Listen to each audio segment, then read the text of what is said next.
नमस्कार। क्या असम में भी बदलेगा मुख्यमंत्री? यह सवाल पिछले कुछ दिनों से राजनीतिक गलियारों में घूम रहा है और इस सवाल का जवाब मध्य प्रदेश, छत्तीसगढ़ और राजस्थान के चुनाव और चुनाव के बाद जिस प्रकार से मुख्यमंत्रियों का चयन हुआ है उसमें बहुत हद तक है। इस सवाल के जवाब के पीछे और 3 राज्यों में जो मुख्यमंत्रियों का चुनाव हुआ है उसके पीछे संघ की एक बहुत बड़ी विचारधारा है और यह विचारधारा कोई आज की नहीं है, बल्कि इस विचारधारा का जन्म उसी समय हुआ था जिस समय संघ का ही जन्म हुआ।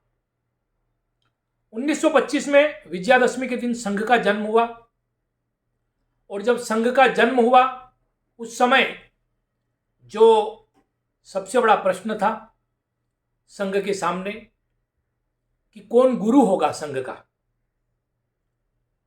डॉक्टर हेडगेवार ने संघ को बनाया था, संघ के संस्थापक थे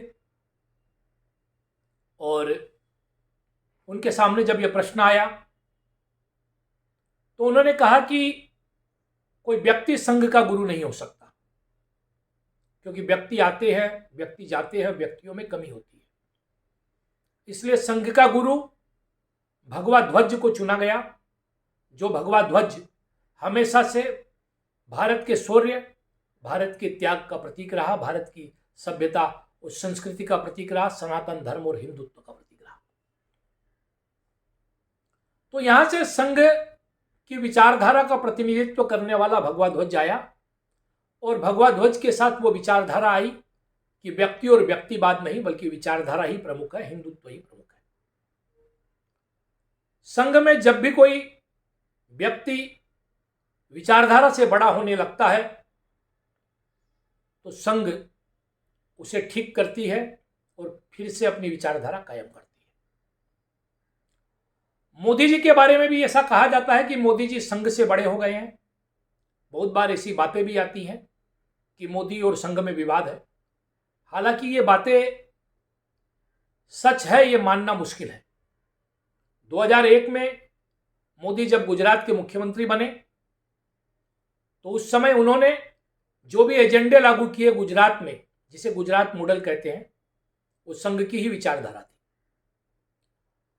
2001 के बाद 2014 में जब वो भारत के प्रधानमंत्री बने और प्रधानमंत्री बनने के बाद चाहे धारा 370 हो, समान नागरिक कानून हो, यूसीसी जिसको हम बोलते हैं, यूनिफॉर्म सिविल कोड हो, राम मंदिर का मुद्दा हो,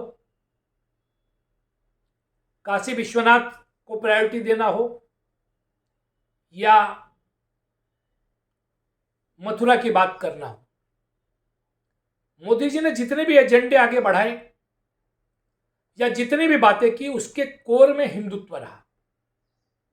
ये बात अलग है कि मोदी एक ब्रांड बन गए और कभी कभी लगता है कि यह ब्रांड जो है संघ से बड़ा है या विचारधारा से बड़ा है, परंतु ऐसा है नहीं।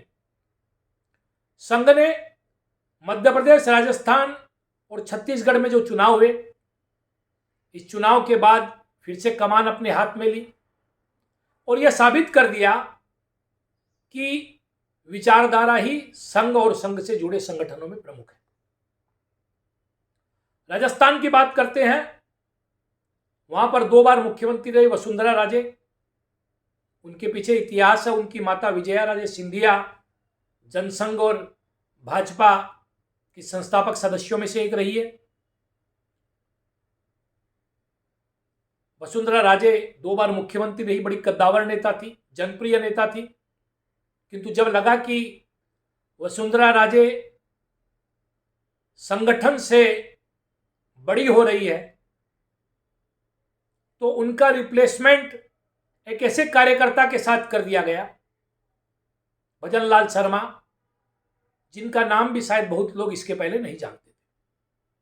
और इसके द्वारा संघ ने एक मैसेज देने की कोशिश की कि संघ में विचारधारा प्रमुख है, हिंदुत्व प्रमुख है, जो भी बैठेगा मुख्यमंत्री की कुर्सी पर वह संघ के विचारों को, हिंदुत्व को आगे बढ़ाएगा। यही बात मोहन यादव के बारे में कही जा सकती है और यही बात छत्तीसगढ़ के मुख्यमंत्री विष्णुदेव साय कही जा सकती है। और इस पर अगर, इस कसौटी पर अगर हम सारी चीजों को परखें, देखें, तो संघ अब इस बदलाव के मूड में है। और इस बदलाव के मूड में जब वो हैं, तब असम में भी ऐसी बातें उठ रही हैं। हालांकि असम के मुख्यमंत्री बहुत काबिल मुख्यमंत्री है, जनाधार वाले नेता हैं, बहुत अच्छा काम कर रहे हैं, हिंदुत्व की विचारधारा को आगे बढ़ा रहे हैं। किंतु यहां भी वो संघ की जो सोशल इंजीनियरिंग है या भाजपा की जो सोशल इंजीनियरिंग है उसमें फिट नहीं बैठते। वो अपर कास्ट से आते हैं, ब्राह्मण समुदाय से आते हैं, जिसका असम में जनाधार नहीं है। असम मूलतः आदिवासी प्रधान राज्य है। और चूंकि असम के मुख्यमंत्री तेज तर्रार मुख्यमंत्री हैं, वसुंधरा राजे की तरह, और कहीं ना कहीं ऐसा लगता है कि यहां पर पार्टी और संगठन से उनका कद बड़ा हो रहा है। तो ऐसे हालात में संघ, जिसकी विचारधारा ही प्रमुख है, जहां पर पतत्वे सकायो नमस्ते नमस्ते और प्रभो शक्तिमन हिंदू राष्ट्रांग भूता इमे सादरम त्वाम नमामो वयम की बात चलती है, बात को आगे रखा जाता है, वहां पर व्यक्तिवाद को कितना प्रश्रय दिया जाएगा या किसी एक व्यक्ति के करिश्मे के भरोसे पार्टी, संगठन और सरकार को कितना चलाया जाएगा, यह बहुत बड़ा प्रश्न है। तो इसीलिए इस प्रकार की बातें उठ रही हैं। और चूंकि असम के मुख्यमंत्री एक काबिल व्यक्ति हैं, तो इसमें भी कोई बड़ी बात नहीं है कि आने वाले दिनों में उन्हें केंद्र में ले जाया जाए, उनकी सेवाएं वहां पर ली जाए। और ऐसी बातचीत भी चल रही है। कुछ लोग कहते हैं, जो पार्टी के अंदर के लोग हैं, कि जोरहाट से वो लोकसभा का चुनाव खेल सकते हैं। और चूंकि अमित शाह उन्हें मानते हैं, तो अमित शाह अपने साथ उन्हें केंद्र में रख सकते हैं, वहां एक अच्छी और बड़ी जिम्मेदारी दे सकते हैं। तो यह भाजपा है जहां पर तीसरी पंक्ति में बैठा एक व्यक्ति भजनलाल शर्मा मुख्यमंत्री बन सकता है। और इन सब बातों के संकेत इन तीन राज्यों के चुनाव के साथ साथ भाजपा के राष्ट्रीय अध्यक्ष जेपी नड्डा जी ने भी दिए। वो आज तक पर एक इंटरव्यू दे रहे थे, राहुल कंवल से उनकी बातचीत हो रही थी। उस इंटरव्यू में उन्होंने कहा कि हम सबकी ट्रैक रिकॉर्ड रखते हैं, किसी को अपना नाम बताने की जरूरत है। हम यह भी देखते हैं कि किसी का फोटो टीवी पर खुद आया है या लाया गया है, लाने के पीछे उसकी मंशा क्या है, वो कितना वफादार है विचारधारा के प्रति, या अपना एजेंडा चला रहा है। तो इन सब बातों से साफ है कि आने वाले दिनों में और बहुत कुछ परिवर्तन भारतीय जनता पार्टी में देखने को मिलेगा। विचारधारा को प्रश्रय दिया जाएगा। अब जब मोदी जी 75 वर्ष की अपनी जो एक उन्होंने डेडलाइन तय की है कि 75 वर्ष के बाद राजनीति से संन्यास लेना चाहिए सक्रिय राजनीति से नेताओं को, वो भी उसके नज़दीक पहुंच रहे हैं। ऐसे में संघ पुनः अपनी विचारधारा को सामने रखकर अब आगे बढ़ना चाहता है, राज्यों में भी और शायद केंद्र में भी।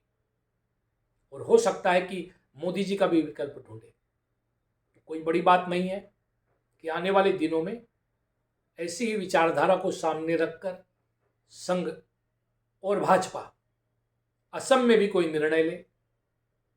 हो सकता है, यह राजनीति है, यहाँ सब कुछ संभव है। और अब जबकि इन तीन राज्यों में हमने देखा है, भाजपा में कुछ भी संभव है, कुछ भी हो सकता है। नमस्कार, वंदे मातरम, भारत माता की जय। देखते रहिए नॉर्थ ईस्ट तक। ये आपका अपना चैनल है, आपकी अपनी आवाज़ है। सब्सक्राइब करना न भूलें। खुद सब्सक्राइब करें, मित्रों, रिश्तेदारों और दोस्तों को शेयर करें और सब्सक्राइब करने के लिए कहें।